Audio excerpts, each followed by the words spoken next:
In February 1637, a Haarlem auctioneer stood before a room of silent merchants. He lowered his price, then again, then again. No one bid.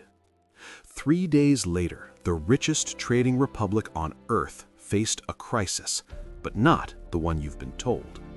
No economy collapsed, no mass bankruptcies, no weavers abandoned looms. What broke wasn't the market. It was something the Dutch valued more than gold: their word.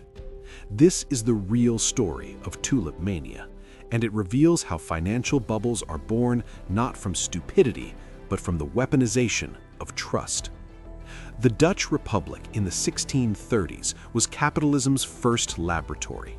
They'd invented the stock market, formalized currency exchange, built the Dutch East India Company, the VOC, which by 1669 would command 150 merchant ships, a private army of 10,000 soldiers, and profits that made kings jealous.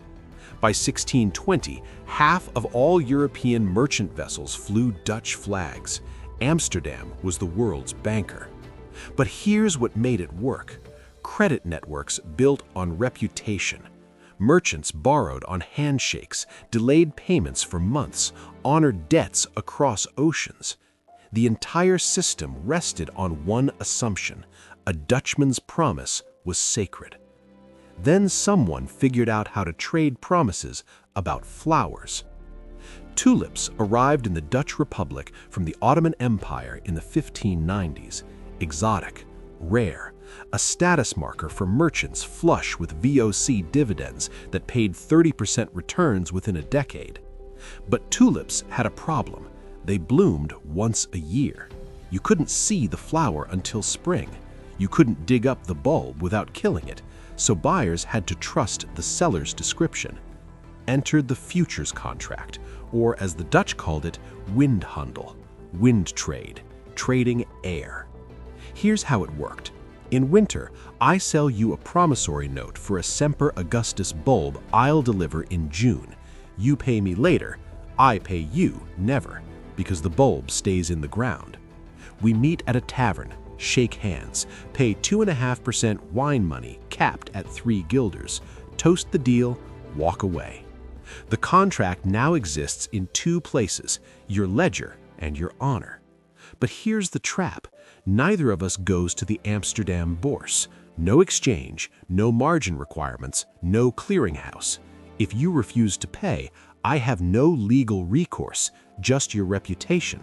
The entire trade runs on the margins of Dutch economic life, enforced by shame. And for a while, shame is enough. By 1635, the tulip trade shifts. The buyers aren't gardeners anymore. They're speculators, weavers, artisans, wealthy merchants who've never planted a bulb. They're not buying flowers, they're buying contracts, then selling those contracts, then buying contracts on contracts. Some bulbs change hands 5 times in a single winter. No one ever sees them. The prices start to detach from reality. By January 1637, a single Semper Augustus bulb costs more than a Grand Canal house in Amsterdam. A Viceroy bulb, 4,200 guilders. An Admiral van Enkhuizen, 5,200 guilders. To put that in perspective, 5,200 guilders could employ a master carpenter for over 2 years. That same bulb weighed less than 1/10 of an ounce. It was worth 274 times its weight in gold. Myth versus reality, number 1. Everyone was trading tulips. Reality. Anne Goldgar, historian at King's College London, combed thousands of court records, contracts, and letters. She found only a small group, mostly wealthy merchants and artisans in a handful of cities, participated. But within that group, something dangerous was fermenting: moral hazard disguised as social climbing. Buyers made promises they couldn't keep. Sellers sold bulbs they didn't own. Everyone assumed the music would keep playing. Then, the music stopped. February 3, 1637, Haarlem. An auctioneer tries to sell tulip bulbs, standard procedure, but the room has changed. He drops the price. No bids. Again, silence. The buyers have done the math. They've realized the obvious. A flower is not a house. A promise is not a payment. And Windhandel is just that, wind. Within days, the entire market freezes. Buyers refuse to honor contracts. Sellers panic. The price collapse is instant and total. By February 7th, tulip growers scramble to Utrecht to elect representatives for an emergency assembly in Amsterdam. Their question, can we force buyers to pay? The answer, no. Because Windhandel contracts were never enforceable. They were gentlemen's agreements, social bonds, honor debts. And honor, it turns out, evaporates the moment real money is on the line. Myth versus reality number 2. Everyone was trading tulips. Reality, Goldgar couldn't find evidence of a single bankruptcy from Tulipmania, no mass foreclosures, no economic meltdown. But what did collapse was trust. Court records reveal a wave of broken relationships, ruined reputations, and social humiliation. In an economy built on credit networks, where your word determined your access to capital, defaulting on a tulip contract was like burning your passport. The trauma wasn't financial, it was cultural. The Dutch government faced a choice: enforce the contracts or void them. Enforcement meant bankrupting hundreds of merchants over flowers. Voiding meant admitting the entire futures market was a legal fiction. They chose a middle path, and in doing so, rewrote financial law. A parliamentary decree transformed the contracts from forwards to options. Before the decree, buyers were legally obligated to purchase at the contract price. After, buyers could pay a small penalty and walk away. Let that sink in. The government retroactively changed the nature of the deal. In modern finance, this is called a bailout. In 1637, it was called damage control. But here's the mechanism they actually deployed. They shifted risk entirely onto sellers. Buyers got optionality. Sellers got stuck with bulbs worth a fraction of the promised price. The decree didn't just resolve the crisis, it institutionalized a principle. When speculative markets freeze, the government will intervene to protect buyers, even if it means nullifying contracts.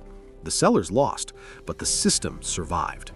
And the Dutch learned a lesson they would export globally.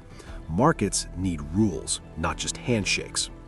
Tulipmania ended, but the mechanisms it revealed spread like a virus. By 1638, tulip production had risen to meet the earlier speculative demand, creating a supply glut that depressed prices further. The actual tulip market returned to rationality, but the futures market it spawned, that mutated.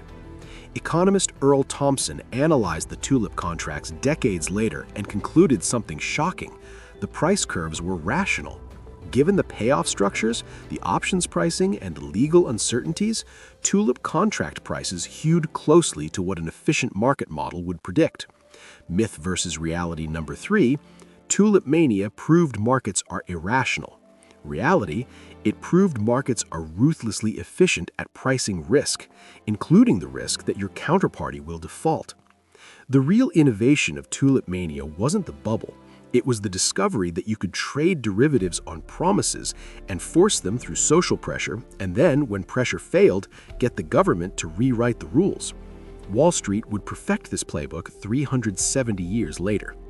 But in 1637, the Dutch did something smarter. They wrote pamphlets mocking the tulip traders.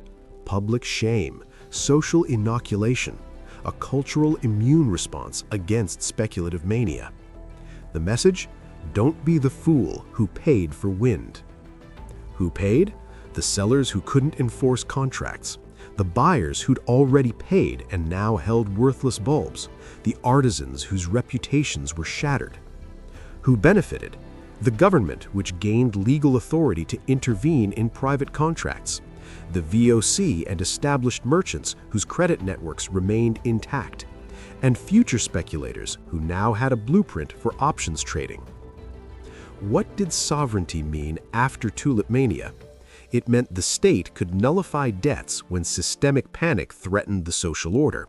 It meant markets operated with a hidden backstop, government intervention. But it also meant something darker. The Windhandel traders had revealed a flaw in merchant capitalism. Reputation-based credit systems can't scale past a certain threshold of speculation. Beyond that threshold, you need institutions, clearinghouses, margin requirements, legal enforcement. The Dutch built those institutions, then they conquered global trade for a century. Tulipmania didn't destroy the Dutch Golden Age, it turbocharged it by exposing which parts of the old system needed to die. The myth of Tulipmania survives because it's a morality tale we want to believe. Greed makes people stupid, and markets punish stupidity. The reality is more unsettling. Greed makes people rational, and markets punish the powerless when the music stops. Every financial crisis since, from the South Sea bubble to 2008, follows the tulip template. Derivatives detached from assets, social networks weaponized for speculation, and governments intervening to protect buyers while sellers absorb the loss. The handcuffs aren't the speculation, they're the moment you realize the rules will be rewritten and you won't be holding the pen. That's the real lesson of Tulipmania. Trust is the most expensive commodity in any market, and the powerful never pay full price for it.